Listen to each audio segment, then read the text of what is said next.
Alright, so today we are starting with section 8.3 famous personalities देख लेते हैं news में जो थी अभी. तो this was Raja Ram Mohan Roy, the father of Indian renaissance. ठीक है. सो अभी न्यूज में क्यों है? Because we are celebrating his 250th birth anniversary. ठीक है, तो that's why he is in news. So ये टाइटल जो है वो एक्चुअली कहीं के राजा महाराजा नहीं थे. तो ये टाइटल उनको दिया किसने राजा का? तो this title was bestowed upon him by Mughal emperor Akbar the second. ठीक है. सो हम लोगों को पता है कि जो ट्रीटी ऑफ इलाहाबाद हुई थी after the battle of Buxar, तो उसके अंदर बहुत सारे कंसेशंस देने पड़े थे. जो अवध के जो किंग थे सुजाउद्दौला और जो मुगल एम्परर थे तब, उनको बहुत सारे कंसेशन देने पड़े थे ब्रिटिशर्स को. ठीक है. उनमें से एक ये भी चीज थी कि अब जो मुगल एम्परर है वो ब्रिटिश पेंशन पे रहेंगे. ठीक है, लेकिन उनका जो पेमेंट था या जो पेंशन अमाउंट था बहुत कम रखा गया था. ठीक है, तो उस चीज को बढ़वाना चाहते थे अकबर द सेकंड. तो इसके लिए एक अपना एक एम्बेसडर उन्होंने क्वीन के पास भेजा था. ठीक है. अब वो क्वीन के पास भेजा तो he should not look like some normal clerk. तो उसको राजा का टाइटल देकर फिर वहां पे भेजा था. ठीक है, और वो नेगोशिएशन करते करते उनकी वही लंदन में ही डेथ हो गई थी. ठीक है. Then Gopal Krishna Gokhale called him the father of modern India. ठीक है, तो ये थोड़ा देख लेना कि किसने क्या क्या बोला. ये कई बार यूपीएससी प्रीलिम्स में भी पूछ सकता है, या किसी का अगर ऑप्शन है तो वहां पे आई थिंक काम आ सकता है उसके. Next, Rabindranath Tagore called him Bharat पथिक, by which he meant to say that Roy combined in his person the underlying spirit of Indian civilization, that is, spirit of pluralism, tolerance, and cosmic respect for all forms of life. ठीक है, तो जो Indian value है वसुदेव कुटुंबकम की, कहीं ना कहीं उसको वो रिफ्लेक्ट करते थे. ठीक है, सो इसलिए भारत पथिक बोला उन्होंने. ठीक है. Several historian consider him as the pioneer of Indian renaissance. ठीक है, because he was non conformist to regressive tradition, और बहुत सारी साइंटिफिक या न्यू एज जो डिस्कवरी है उसको चाहते थे कि हम लोग पढ़े. सो ये हिस्ट्री कहाँ पैदा हुआ इतना इंपॉर्टेंट नहीं है, बस ये देख लेना. ही वॉज अपर कास्ट ब्राह्मण. ठीक है, एंड शुरू से he had grown into a Orthodox family. तो उधर जो प्रैक्टिसेस हो रही थी वो देख रहे थे, like child marriage, polygamy, dowry etcetera. ठीक है, ये सब उन्होंने देखा हुआ था. एंड धीरे धीरे उनका जो एजुकेशन है वो इस टाइप का होता है कि वो हिंदू टेक्स्ट जो है वो तो पढ़े ही थे, साथ ही साथ डिफरेंट रिलीजन के टेक्स्ट भी उन्होंने पढ़े थे, लाइक इस्लाम एंड क्रिश्चियनिटी. ठीक है, और यहीं से उनके अंदर एक स्केप्टिसिज्म आ गया था रिलीजन के टूवर्ड्स, मतलब नॉट जस्ट हिंदुइज्म, इस्लाम और क्रिश्चियनिटी इनके अगेंस्ट भी. ठीक है. सो इसके अलावा एक पॉलीग्लॉट भी थे. पॉलीग्लॉट मतलब स्पीकिंग नंबर ऑफ लैंग्वेजेस. तो वो कौन कौन सी लैंग्वेज बोल सकते थे वो अपने लिए काम करनी है, बस इतना याद रखना. He was a polyglot. So initially started his career as a clerk under East India Company and was later promoted to the post of Diwan. ठीक है, तो क्लर्क से एक तरीके की ऑफिसर पोस्ट पे आ चुके थे. ठीक है, तो समझ सकते हैं कि काफी एंटरप्राइजिंग पर्सनैलिटी थे. ही डाइड ऑफ मेनिंजाइटिस इन 1833. ठीक है, तो मेनिंजाइटिस जो है वो ब्रेन से रिलेटेड बीमारी है. ठीक है, हमारे ह्यूमन स्कल होता है, उसमें मेनिंजिस करके मेम्ब्रेन होती है जो स्कल को या ब्रेन को प्रोटेक्ट करती है. उसका इन्फ्लेमेशन हो जाता है, प्रॉब्ली इन्फेक्शन से हो सकता है, विच कुड बी बैक्टीरियल और फंगल, सॉरी वायरल. ठीक है, उसकी वजह से हो सकता है ये चीज. सो वहीं जब वो नेगोशिएशन करने गए थे अकबर सेकंड की पेंशन के लिए, तो वहीं लंदन में ही, सॉरी इंग्लैंड में ही डेथ हो गई थी उनकी. नेक्स्ट, अब देखते हैं उन्होंने क्या क्या काम किया था. तो उन्हीं के एफर्ट से कि जिससे सती पर बैन लगा था. तो ये बंगाल सती रेगुलेशन था 1829 का, which was passed by, तो गवर्नर कौन जनरल थे उस time? It was William Bentinck. ठीक है, ही बैन द प्रैक्टिस ऑफ सती. बाद में इन्होंने मतलब आगे चल के हम देखते हैं कि इन्हीं के वर्क से उससे इंस्पायर्ड होकर ईश्वर चंद्र विद्यासागर ने आगे विडो रीमैरिज के लिए भी एक्ट पास करवाया था. ठीक है, मतलब उसमें मेजरली कंट्रीब्यूशन ईश्वर चंद्र विद्यासागर का है, लेकिन कहीं ना कहीं इंस्पिरेशन राजा राम मोहन रॉय से थी. Then he advocated for equal right to women. ठीक है, although फेमिनिस्ट कहीं लिखा तो नहीं है कि ही वाज द फर्स्ट फेमिनिस्ट ऐसा करके, बट वी कैन कंसीडर कि एक तरीके के फेमिनिस्ट ही थे, क्योंकि वो इक्वल राइट टू वुमेन की बात कर रहे थे. He oppose child marriage, polygamy, and was demanding equal inheritance for women. ठीक है. एजुकेशनल रिफॉर्म्स की बात करी थी. उन्होंने बोला था कि हाँ, हम लोग हिंदू स्क्रिप्चर्स पढ़ सकते हैं, but they should be red in combination with western education. ठीक है. तो उनका जो साइंटिफिक एजुकेशन है उसके साथ मिला के पढ़ना चाहिए. So in this period he oppose Sanskrit college. ठीक है. Later he establish a number of important educational institution like Hindu College in 1817, which was in collaboration with Scottish philanthropist David Hare. Okay. तो ये कंफ्यूज मत होना, एक हम Banaras Hindu university जो पढ़ते हैं वो मदन मोहन मालवीय ने एस्टेब्लिश करी थी, और उसको भी पहले मतलब उनसे पहले एनी बेसेंट ने उसको एस्टेब्लिश किया था. ठीक है. सो ये देख लेना. Later it became to be known as presidency university. फिर Anglo Vedic school in 1822, Vedanta college in 1826, and general assembly institution in 1830 in collaboration with Alexander Duff, which later became to be known as Scottish Church College. ठीक है. अब आते हैं religious contribution पे. ठीक है. तो हिंदू रिफॉर्मर थे. जैसे अगर हम बात करें हमारा इंडियन ट्रेडिशन अंडर ब्रिटिशर्स, तो दो टाइप का कह सकते हो. एक रिवाइवलिस्ट था और एक रिफॉर्मिस्ट था. रिवाइवलिस्ट मतलब जो पुराना है उसको वापस लाओ, लेकिन रिफॉर्मिस्ट थे कि जो पुराना है उसको रिफॉर्म करो मॉडर्न डे के हिसाब से, उसमें जो सोशल लेवल्स है उनको एलिमिनेट करो. तो ही वाज अ रिफॉर्मर. ठीक है. रिफॉर्मिस्ट ट्रेडिशन के वो एक मेजर प्लेयर थे. ठीक है. So he give unitarian reaction to Hindu shastras from Vedanta and Mahanirvana Tantra. ठीक है. तो जितने भी इंडियन टेक्स्ट थे उन्होंने सबको पढ़ रखा था और उन सब चीजों को रैशनलाइज करा था. ठीक है. और रैशनलाइज करके उन्होंने फिर एक ऑर्गेनाइजेशन स्टार्ट करी थी. पहली ऑर्गेनाइजेशन थी आत्मीय सभा, सोसाइटी ऑफ फ्रेंड्स, 1814 में. ठीक है. तो अपने टाइम के हिसाब से बहुत ही ज्यादा कह सकते हैं कि एक रेडिकल ऑर्गेनाइजेशन हो गई. मतलब तब बहुत ऑर्थोडॉक्स सोसाइटी थी, तो उसके हिसाब से आत्मीय सभा वॉज रेडिकल. ठीक है. People were not ready to accept the values that Raja Ram Mohan Roy was preaching under this. ठीक है. सो आइडिया क्या था? They were against idolatry. Idolatry मतलब मूर्ति पूजन, casteism, child marriage and other social, इनके खिलाफ थे. सो ये ऑर्गेनाइजेशन ज्यादा लंबा चल नहीं पाया. It had to shut down. And then उन्होंने एस्टैब्लिश किया ब्रह्मो समाज 1828 में. ठीक है. Along with Devendranath Tagore. Devendranath Tagore was the father of Rabindranath Tagore. ठीक है. और फिर ये सक्सेसफुली ब्रह्मो समाज चला. बाद में इसमें केशव चंद्र सेन एक इम्पोर्टेंट पर्सनैलिटी जुड़े. ठीक है. तो ये मूवमेंट ब्रह्मो समाज काफी सक्सेसफुल था as compare to the previous Atmiya Sabha. ठीक है. इसके अलावा मुस्लिम टेक्स्ट, मुस्लिम जो राइट्स थे उनको भी उन्होंने या जो मुस्लिम जो रिलीजन था उसको भी रैशनलाइज करने की कोशिश करी थी. तो ही रोट 2 बुक्स. ठीक है. First was Tuhfat ul Muwahhidin 1803 and Munazarat अदियन. ठीक है. Which are polemical work. ठीक है. तो थोड़ा बहुत उसमें क्रिटिसाइज भी करा हुआ है कुछ रिजिड या ऑर्थोडॉक्स या फिर इरेशनल कुछ भी आइडियाज है उनको थोड़ा क्रिटिसाइज किया. नेक्स्ट, क्रिश्चियनिटी के जो ओल्ड टेस्टामेंट है, old testament and new testament है, उनकी जो होली बुक है, वैसे तो बाइबल है, बट अगर आप देखोगे तो मतलब थोड़ा डेप्थ में स्टडी करोगे तो उनकी होली बुक, ये जो स्क्रिप्चर्स हैं, ये 2 पार्ट्स में डिवाइडेड है, ओल्ड टेस्टामेंट और न्यू टेस्टामेंट. तो अगर थोड़ा बहुत भी ये ब्राह्मणिकल रिलीजन के सॉरी अब्राहमिक रिलीजन जो है उनके बारे में पता होगा, तो अब्राहम जो है वो 3 ये जो रिलीजन है उसके अंदर he is considered as a sort of precursor. ठीक है. या शुरू के भगवान जो होते हैं ना वो माना जाता है उनमें.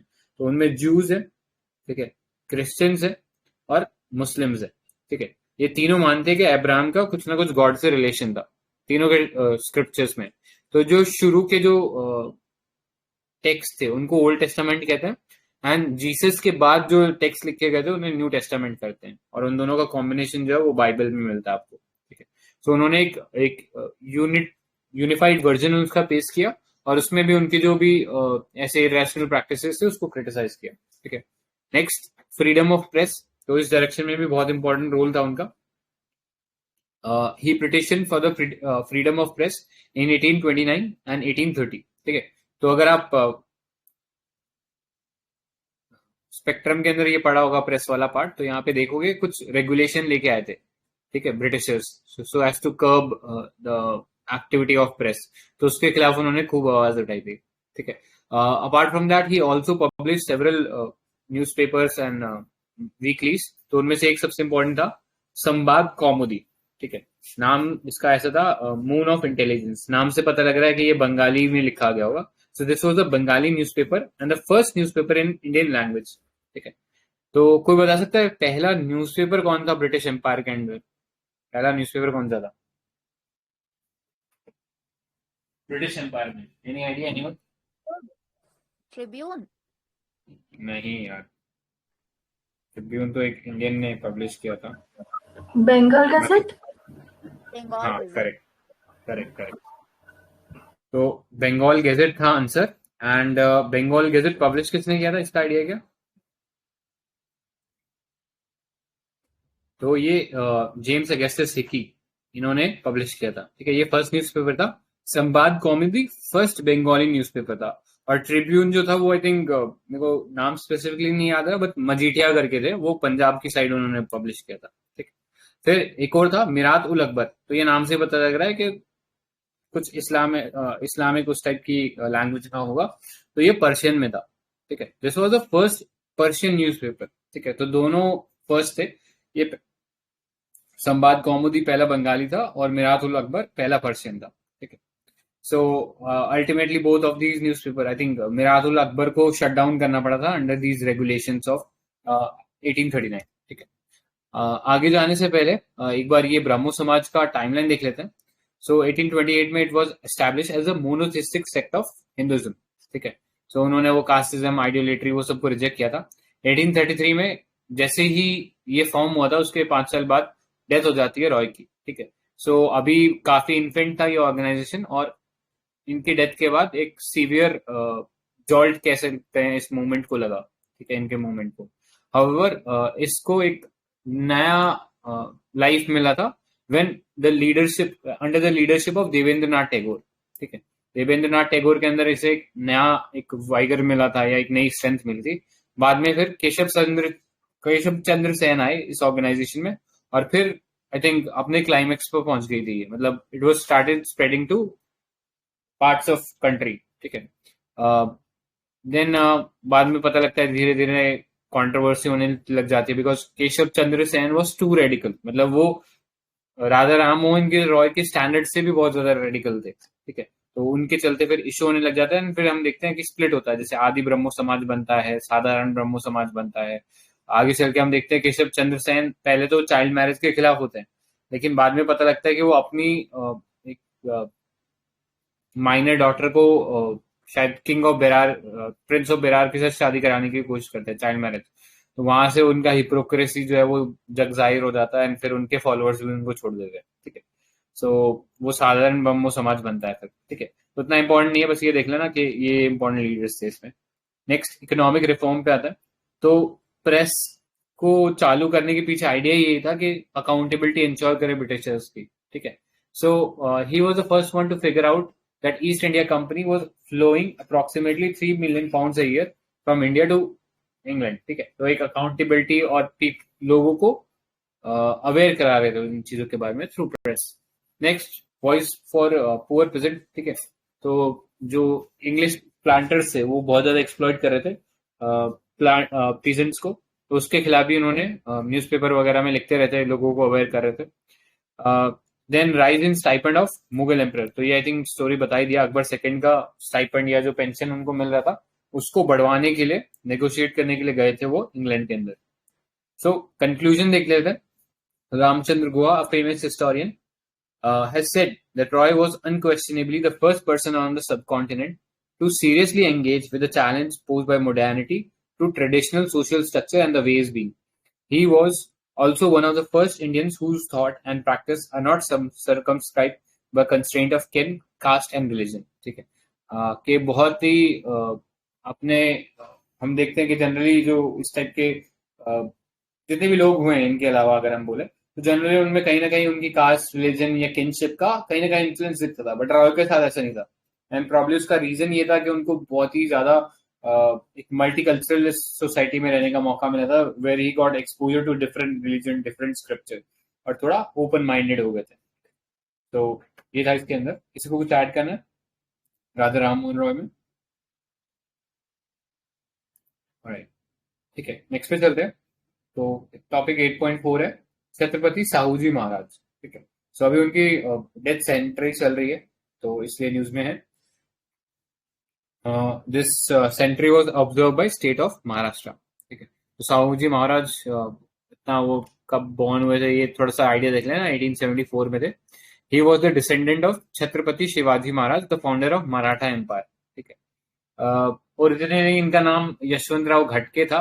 ही was appointed adopted into Bhosale dynasty. तो अगर पता होगा तो मराठा एम्पायर वॉज बेसिकली एक कॉन्फेडरेसी। कॉन्फेडरेसी मतलब union of different let's say caste, या कास्ट जो थी या डायनेस्टीज बोलो, उनका एक यूनियन था। ठीक है, जैसे भोसले जो थे वो कहाँ रूल कर रहे थे, तो वो आई गेस नागपुर में रूल कर रहे थे। पेशवा जो थे वो पुणे के अंदर रूल कर रहे थे। देन सिंधिया जो थे वो ग्वालियर में रूल कर रहे थे। तो ऐसे different different dynasty different different area में रूल करी थी। सो मेजर इवेंट क्या हुए थे शाहू जी महाराज के अंदर, सिंस ही वॉज अडॉप्टेड। ठीक है, एंड पंडित लोगों का ऐसा मानना था कि वो शूद्रा कम्युनिटी से है। तो एक कॉन्ट्रोवर्सी हो गया था called Vedokta controversy. It refers to supposedly the right of all twice born. Twice born मतलब जो अपर कास्ट है, ब्राह्मण क्षत्रिय वैश्यास, मतलब अपर वर्ण जो है, उनको ये रिलीजियस राइट मिलता है। और जो पूर्णतका है या जो शूद्रास है उनको ये राइट एंटाइटल नहीं है। ठीक है, सो ये क्योंकि हम देखते हैं जो मराठा एम्पायर था इसमें ब्राह्मणिकल जो वो कह सकते हैं कि रिजीम जो था वो बहुत ही रिजिड था। ठीक है, और उसका बहुत स्ट्रॉन्ग कंट्रोल था। तो वो Brahmin versus non Brahmin fight इस टाइप का हो गया था। Next, association with doctor B R Ambedkar. तो बी आर अम्बेडकर को बेसिकली फंडिंग जो था वो इन्होंने ही किया था। ठीक है, उनकी एजुकेशन जो थी यूएस के अंदर फंड की थी।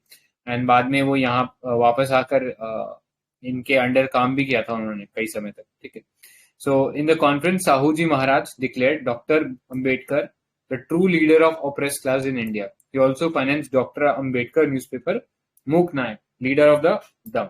ठीक है, सो ये थोड़ा सा देख लेना, कहीं ना कहीं इनका ही सपोर्ट था कि doctor Ambedkar was able to rise among such primitive society कह सकते हैं, कि जहाँ पे अलाउ ही नहीं करे थे शूद्रास को या अनटचेबल्स को राइज करने में। तो वहां पे उन्होंने बहुत हेल्प किया था।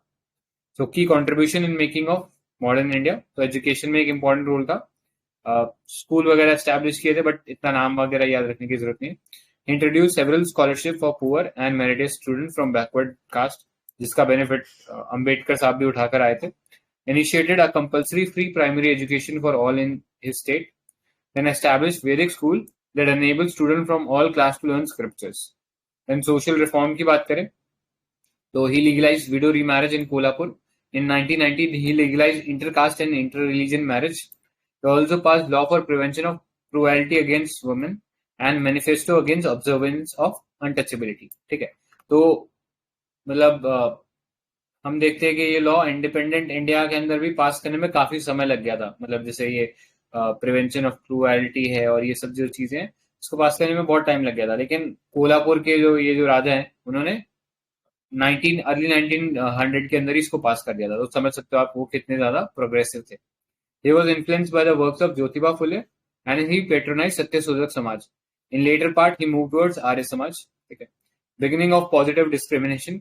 शाहू जी पॉजिटिव डिस्क्रिमिनेशन मतलब अफर्मेटिव एक्शन, कि आप पिछड़ों के लिए, जो पिछड़ा वर्ग है उसके लिए रिजर्वेशन प्रोवाइड करो। तो उन्होंने 50% सीट रिजर्व रखी थी। इन पॉलिटिकल रिफॉर्म्स पे आते हैं। He established Deccan Rayat Association in Nipani in 1916. The association sought to secure political rights from non-Brahmin. ठीक है, इकोनॉमिक रिफॉर्म की बात करें तो बहुत सारे प्रोजेक्ट्स उन्होंने लॉन्च किए थे। Spinning and weaving mill, dedicated market places, establishment of cooperative society for farmer etcetera. So he also initiated Radha नगरी डैम इन 1907। ठीक है, फ्रीडम फाइट की बात करें तो ऑन बाल Gangadhar Tilak suggestion he helped Shivaji Club, which undertook the revolutionary activity with weapons and money. So Shahuji Maharaj was committed to the welfare of backward classes and also the idea of modern, forward-looking society that was modeled on the lines of what we observe in Europe. ठीक है. So ये था contribution Shahuji Maharaj का. Prelims के perspective से इतना important नहीं है, बट हाँ आई थिंक एथिक्स के पर्सपेक्टिव से आप लिख सकते हो इनके बारे में कि कितना प्रोग्रेसिव रोल था और he could be example for several concepts of GS4. तो किसी को कुछ ऐड करना है इसमें? ठीक है, देन नेक्स्ट पार्ट पे चल सकते हैं. मैम आप स्टार्ट कर सकते हो. Okay. So it's about Iron Age. Before getting into the topic, let's just go through the major periods. So it starts from Lower Paleolithic and ends towards the early historic to the present. तो timeline एक बार देखेंगे. Lower paleolithic, middle paleolithic, upper paleolithic, and then mesolithic, neo. Anything that starts with neo is new. So this age introduced early agriculturists and pastoralists. Then comes Chalcolithic.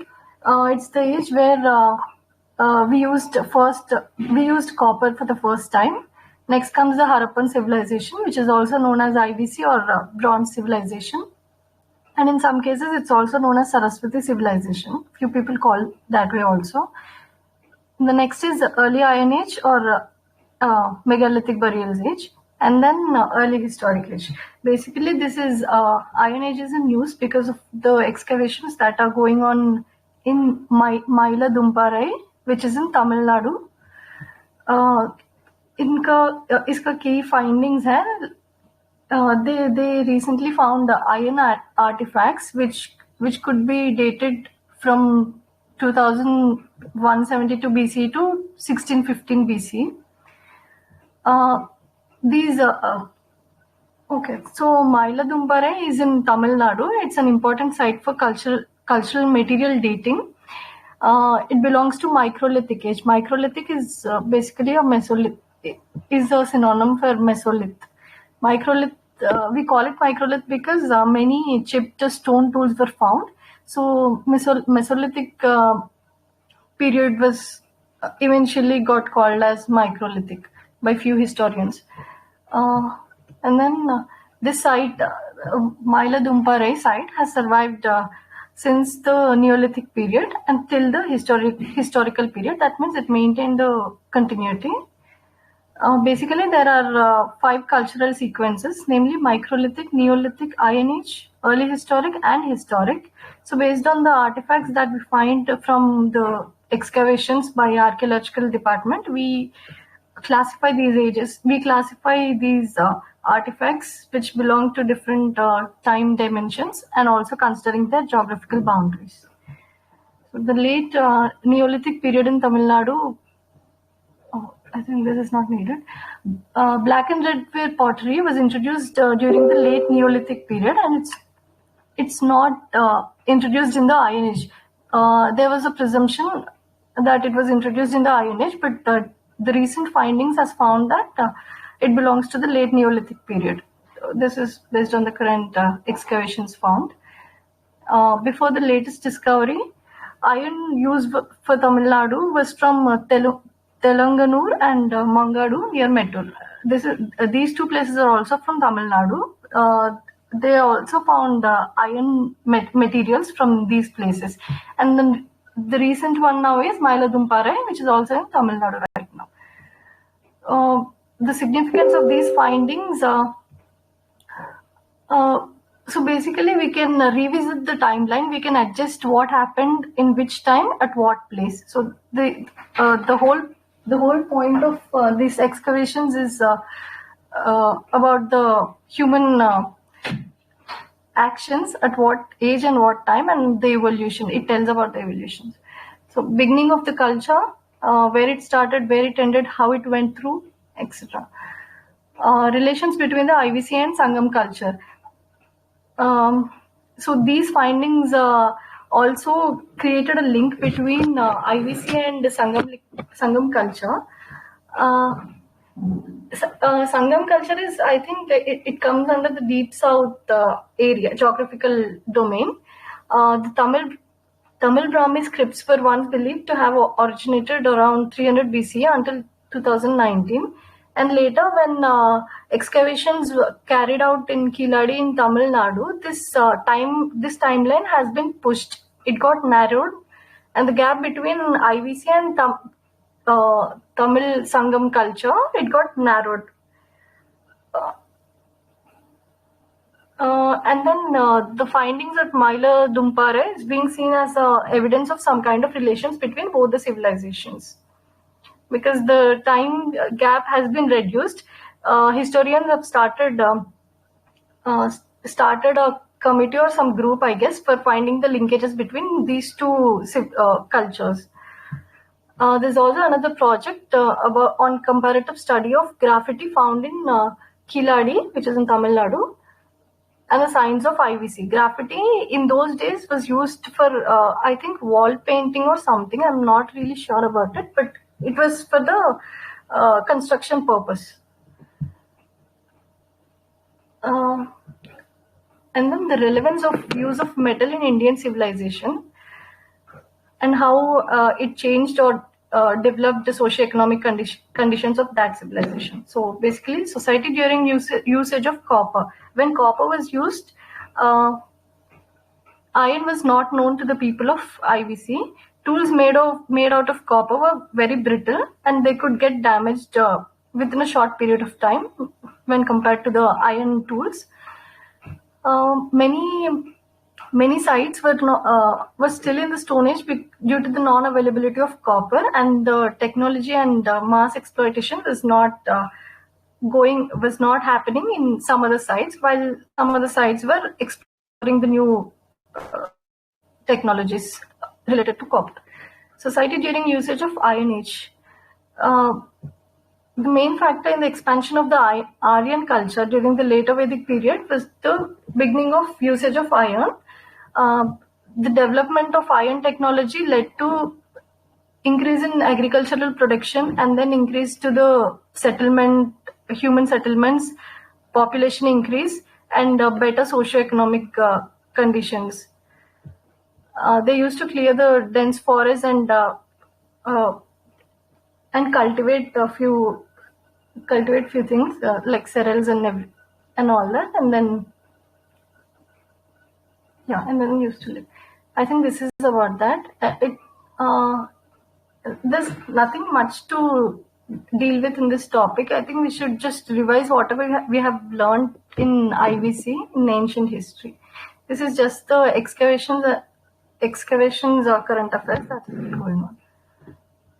I think sorry.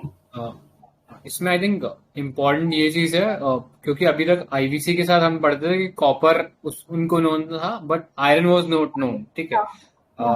We first read about iron during Vedic culture. कि Vedic culture जब चालू होता है around मतलब AD के आसपास से ही पता लगता है कि हाँ आयरन जैसी कोई चीज है and this could be use for helpful in ploughing. ठीक है. एग्रीकल्चर वगैरह इजी हो जाएगा, वुड कटिंग इजी हो जाएगा. दे वर clearing out the forest.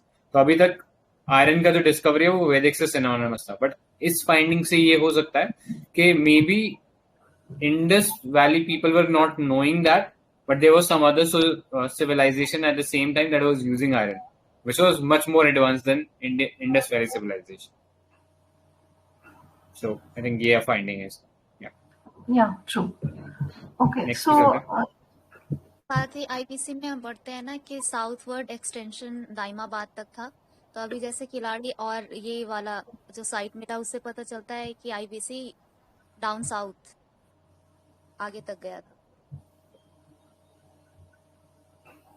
So this is about Rakhi Gari. Before getting into the topic, we'll just skim through this map. So it has most of the important mature Harappan sites here. UPSC can ask questions related to these sites because they have been they were very prominent in those times. So Rakhi Gari, it is presently in Hisar district of Haryana. the latest round of excavations were going on in Rakhigari. They revealed the structure of some houses, lanes, and drainage systems. Rakhigari is a biggest. It's the biggest township. In IVC, there are around 5 biggest townships. Apart from Rakhigari, we can see Harappa, Mohenjo-daro, Ganierwala, and Dholavira.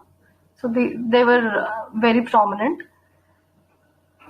Rakhigari represents the mature Harappan phase. Basically, हर एक civilization में we can see the pre-mature and the post phase of that civilization. So Rakhigari basically represents the mature phase. That means the things that happened during that phase were really organized, quite developed comparatively. It had a plant township having mud bricks as well as burnt bricks both, and a proper drainage system. They also found animal sacrificial pit lined with mud bricks. These excavations are still remains of 2 women aged maybe 5,000 years old, and also pots and other artifacts were buried along with those remains. They reflect the funerary rituals, like putting artifacts along with the bodies, and then also putting their pets or animals that they lived with along with the burials. It's just a kind of burial system that they followed. Artifacts were made of different types. Steatite seals, terracotta. Steatite is a type of stone.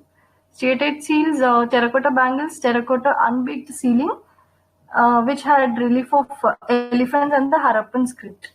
Harappan script, it's not deciphered. Signs of settlement. Excavations revealed that an aristocratic this is the new thing that has been found in these excavations in Rakhigari, which is aristocratic settlement. That means they found the distinction between the settlements. Few settlements reflected elite settlements, and then few reflected some kind of a common settlement or the poor kind of thing, and some reflected middle rung settlements. They classified these settlements based on the material that was used for the construction. So some were made with the mud brick walls, some with the burnt brick walls, some both. So there's a need for excavations in these areas to confirm this. Although they were trying to know about the hierarchy or distinction based on the excavations, they were not sure. It's still not finalized if this distinction is based on the community or occupation. So excavations are still needed. Jewelry unit, they also found a certain kind of jewelry unit and jewelry making units, which also signifies the trading element in Rakhigari. This is about IVC. I think we could just revise in ancient history also, but let's see the highlights of this. IVC is the earliest civilizations in South Asia, as we also know. It's also called Bronze Age civilization. Contemporary civilizations were Mesopotamia, Egypt, and China, other than Harappan. It's called Harappan because Harappa was the first site that was excavated that time. It's also referred to as Indus-Saraswati civilization. This Saraswati river was mentioned in Vedic sources. This is the timeline, the span of Harappan civilization. It is subdivided into 3 periods: early, mature, and late. Mature Harappan phase is the urban phase. It's the most developed phase that Harappa could see while compared to early and the late phases. It had distinctive material traits such as long chert blades, steatite seals, weights, red pottery, and black designs, etc. We could also see beads of specific designs and shapes, well-burnt bricks, and the materials used for this construction purposes were in a particular ratio, which signified the organized way of living. the most unique feature of this civilization was development of urban centers. Enigmatic script because the script is still undeciphered.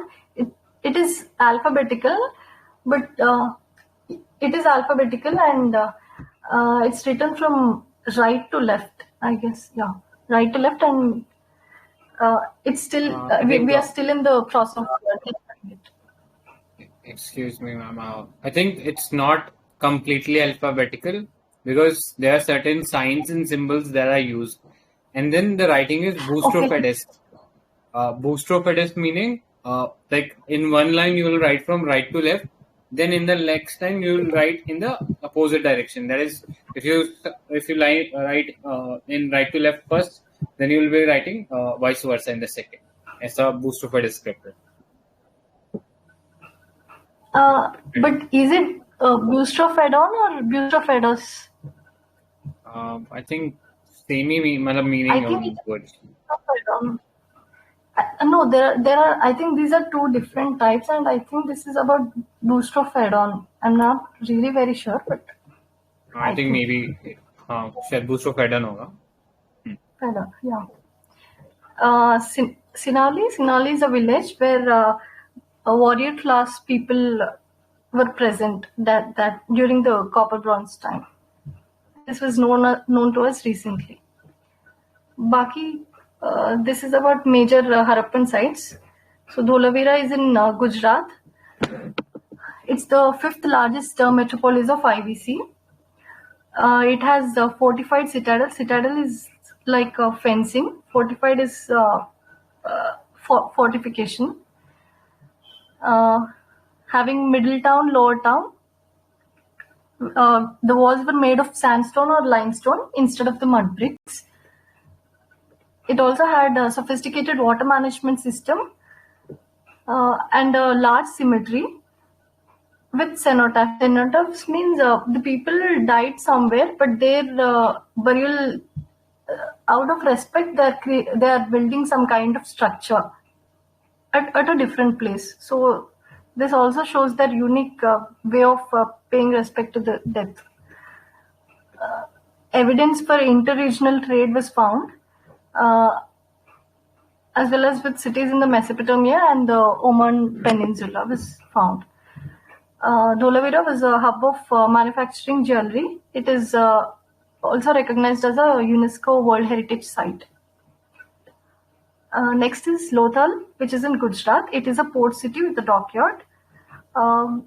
Its structures were made of mud bricks. We can find copperware here, and ornaments made of semi-precious stones and gold were found in this site. Harappa is in Pakistan on the river Ravi. Harappa in Pakistan. Harappan seal was found. Compared to other seals, Harappan seal was little different, depending on the distinctive animal motifs and signs that were found in the seals in Harappa. Although we did not decipher the script proper, okay, we did not decipher it at all, so we cannot make any conclusions based on that. Granaries were found in Harappa, which are in 2 by 6 granaries were found. I think six granaries in 2 rows. Harappa is also in the tentative list of UNESCO World Heritage. And then next is Mohenjo-daro in Pakistan. It's best preserved urban settlement in South Asia. It had buildings with bricks and 2 sections of citadel in west and lower town in east. Basically, constructions that had citadel were considered as little elite to that of the lower town. On the citadel, a Buddhist stupa was found, which could be dated back to 2nd century. Buildings and streets buildings are laid out along streets intersecting each other at right angles. Streets could go from east to west and north to south directions. The city had a public bath, college of priests, elaborate drainage system, wells, soak pits for disposal, and a large granary. We could also find a piece of woven cloth, dancing girl figurine, and a bearded man sculpture. Mohenjo-daro is also a UNESCO World Heritage Site. Kalibangan, as the name says, it's about black bangles that were found in this site. It had ploughed field, and the lower city of Kalibangan was fortified. Banwali is in Haryana. It is known for its centralized planning. The main streets were winding rather than straight. Basically, all other sites streets were straight, as we can see now in the present day. But the site of Banwali had winding streets rather than being straight. And these excavations have yielded threefold culture sequence, which is pre-Harappan and post-Harappan time limit. Anyone wants to add anything to this? Yeah. So देख लेना ये सारी cities and इनके अंदर जो discovery हुई वो match the following type के क्वेश्चन में पूछा जा सकता है यूपीएससी में. सो यू शुड नो कि क्या क्या डिस्कवरी हुआ है, क्या फीचर था इंपॉर्टेंट सिटी का. एंड जैसे अभी हम एक मेटल की बात करें, ब्रोंज, तो कोई बता सकता है किसके कॉम्बिनेशन से बनता है bronze? Copper and tin. Correct, copper and tin. So यहाँ पे पता है हमें खेतरी माइन है राजस्थान में. So probably they were sourcing this copper from here, and tin is not found in India. मतलब उतना large scale में नहीं है. So probably they were importing it from the countries like Oman, ठीक है, या बहरीन, उनसे import कर रहे थे. So पुराने टाइम में मेसोपोटामिया का जो स्क्रिप्ट मिला है उसके अंदर probably इंडस सिविलाइजेशन के लिए वर्ड इस्तेमाल किया जाता था कॉल्ड मेलुआ, ठीक है. और they were also using this word for Bahrain, which was Dilmun, ठीक है. ये डिफरेंट सिविलाइजेशन की वो लोग बात करते हैं, तो थोड़ा सा ये याद रखना, हिस्टोरिकल नेम्स थे. इसके अलावा ये पता होना चाहिए कौन सा साइट जो है वो कौन से रिवर पे, जैसे भी सवाल आ सकता है. सो अभी हमने देखा हड़प्पा कौन सी सिटी पे बना है, सॉरी कौन सी रिवर पे बना है? Ravi. Correct. And Mohenjodaro? Indus. Correct. तो वो इंडस पे है, कोडिजी इंडस पे है, ठीक है. तो इनको थोड़ा सा देख लेना, these are important. Right, so we done with this part. I think next. Okay, so we're talking about Martan Temple. This is a sun temple which is present in Jammu and Kashmir. It's in use because almost after 30 years, there's a puja being conducted, Navgraha Ashtamangalam puja. You don't have to remember all that, but just remember that Martan Temple is a sun temple located in Jammu and Kashmir. It was built by King Lalitaditya of Karkotaka dynasty of Kashmir in 8th century.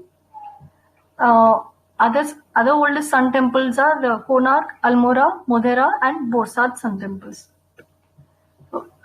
It is also considered as an example of Kashmiri architectural skills, built in a square field using limestone and pillars in Greek pattern.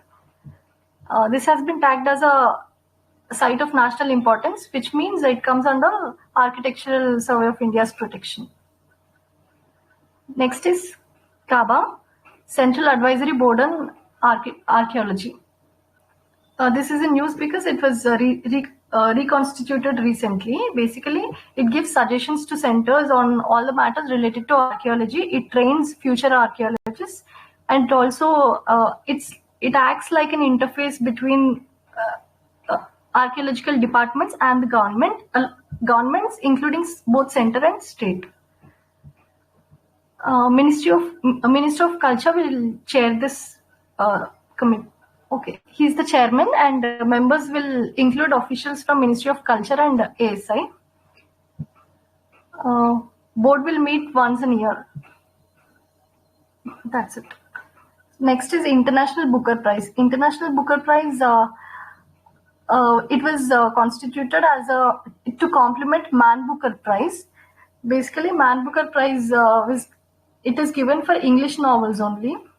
To complement that, this International Booker Prize was created in 2005.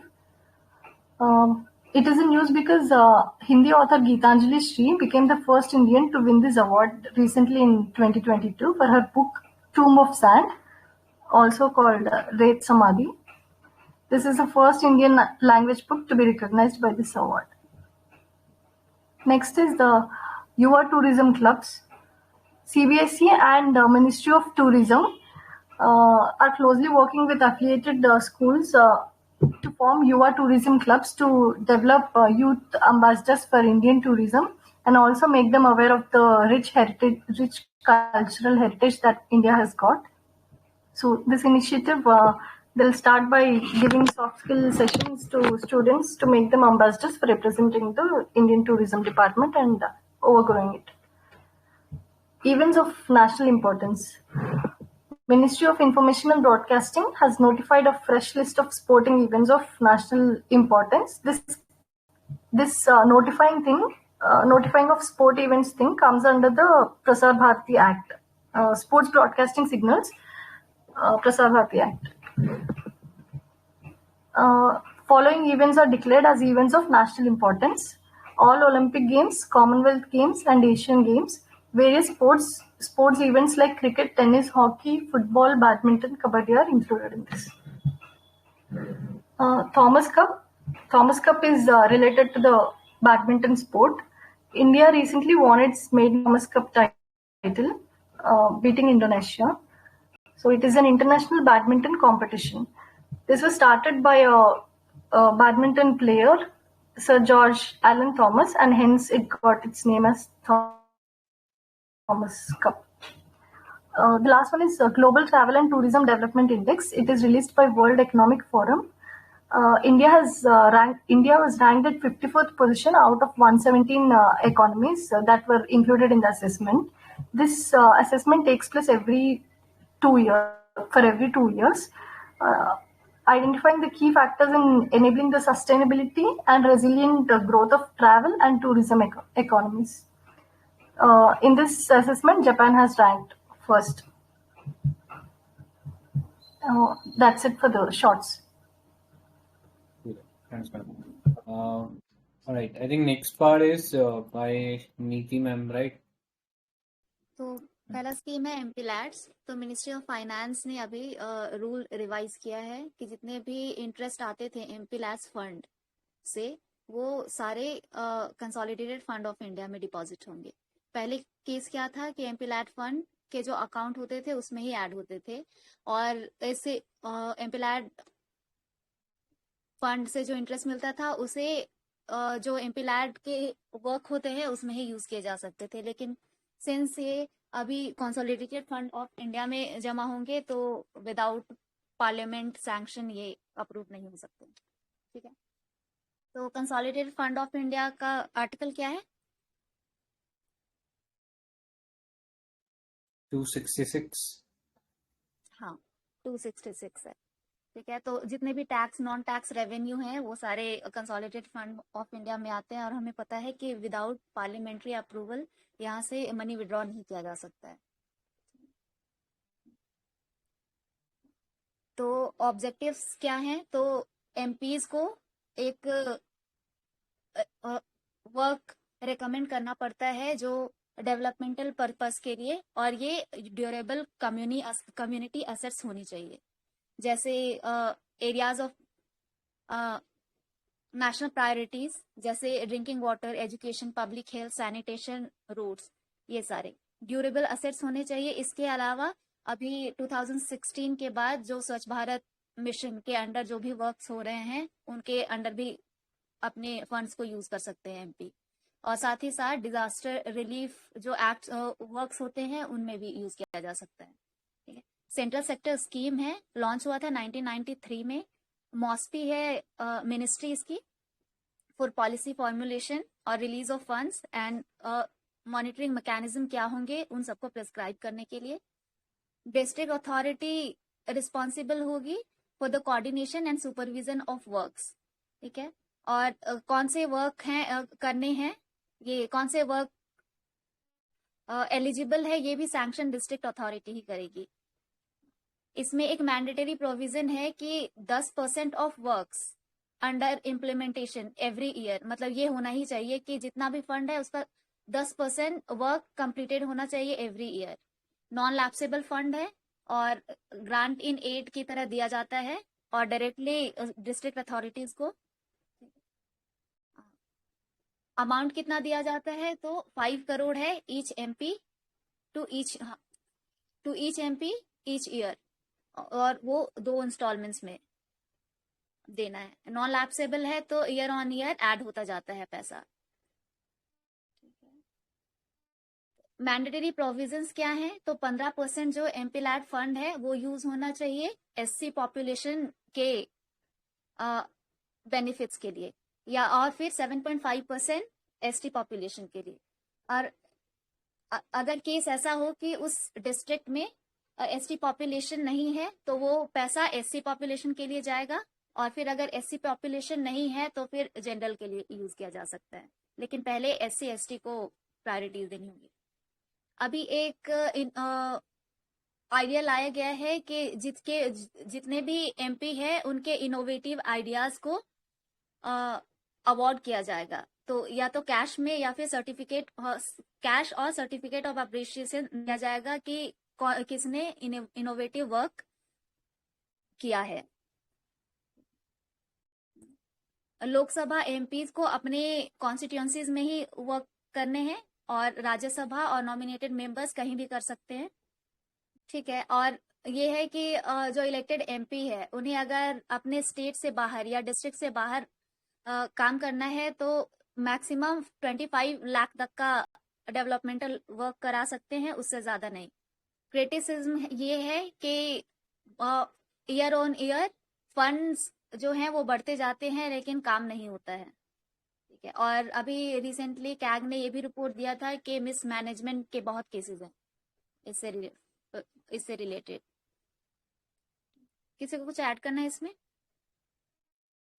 इसमें I think 2020 में सवाल पूछा गया था UPSC pre के अंदर about this scheme, तो हाँ देख लेना इम्पोर्टेंट है।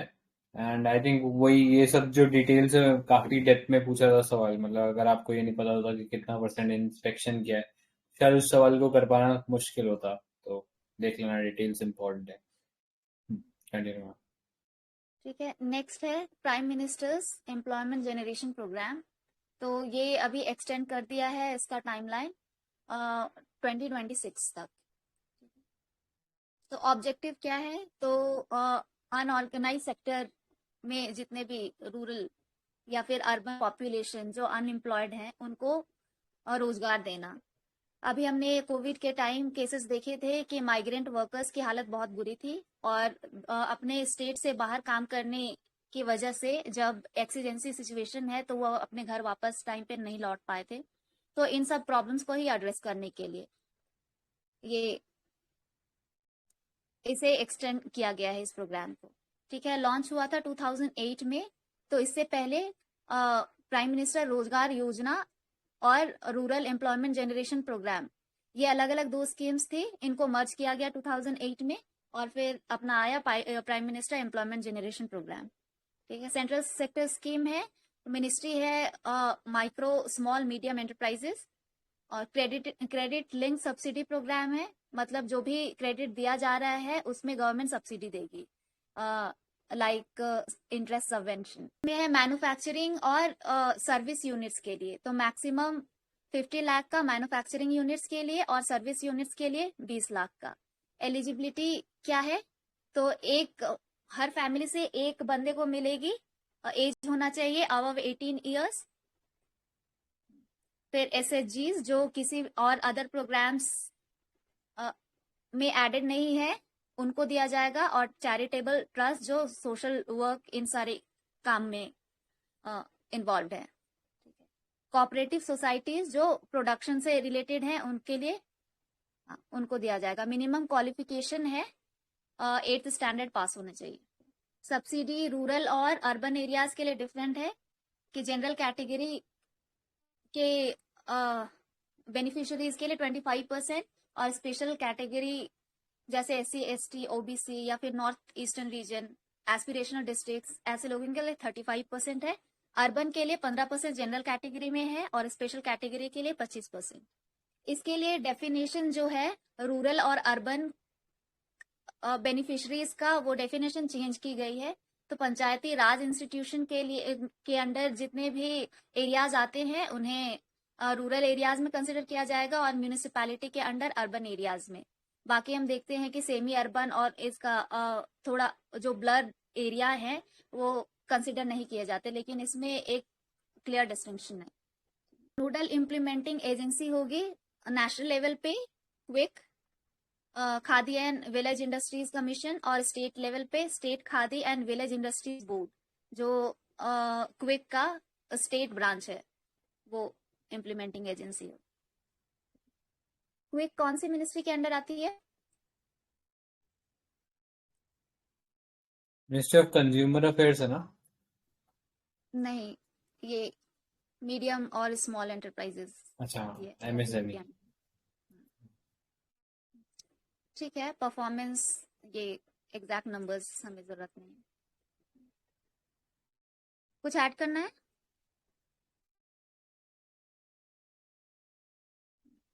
ठीक है।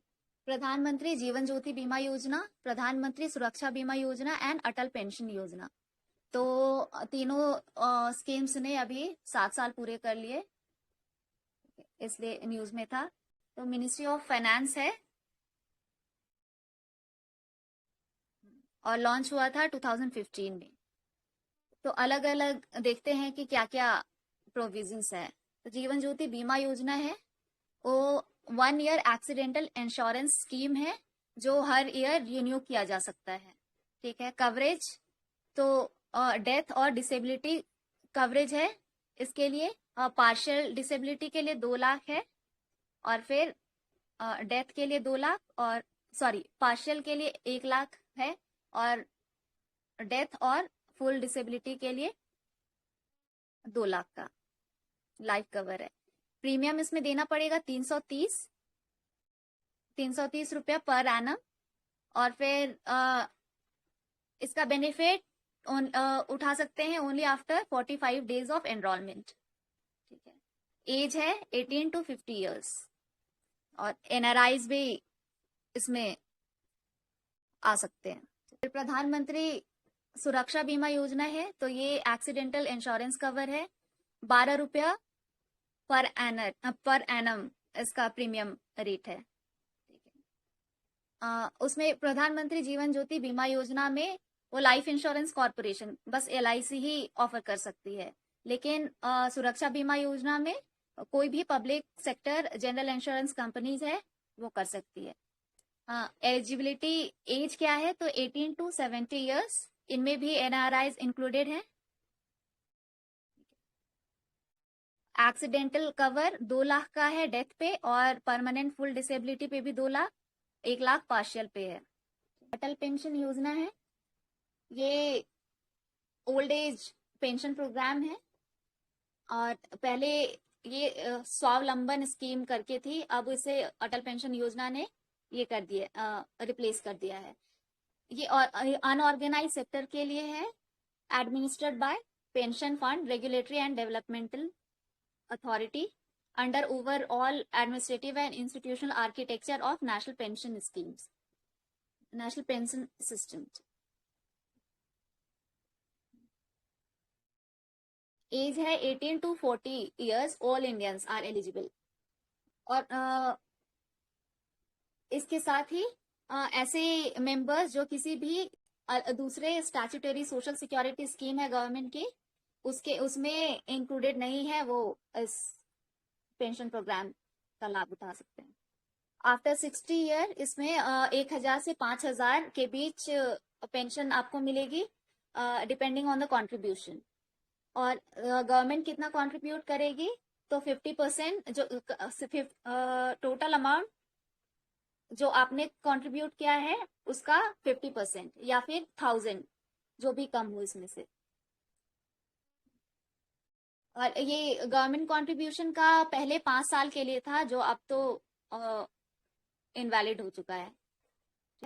इसमें एक और इम्पॉर्टेंट फीचर है कि जो सब्सक्राइबर है उसके डेथ पे स्पाउस सब्सक्राइब कर सकती है, जितना टाइम रिमेनिंग टाइम है उसे प्रीमियम देना है तब तक के लिए, और फिर आफ्टर 60 इयर्स उसे पेंशन मिल सकता है स्पाउस को। और अगर स्पाउस की भी डेथ हो जाती है तो नॉमिनी को जितने भी पेंशन का अमाउंट जब तक जमा हुए हैं वो पैसे आपको मिल जाएंगे।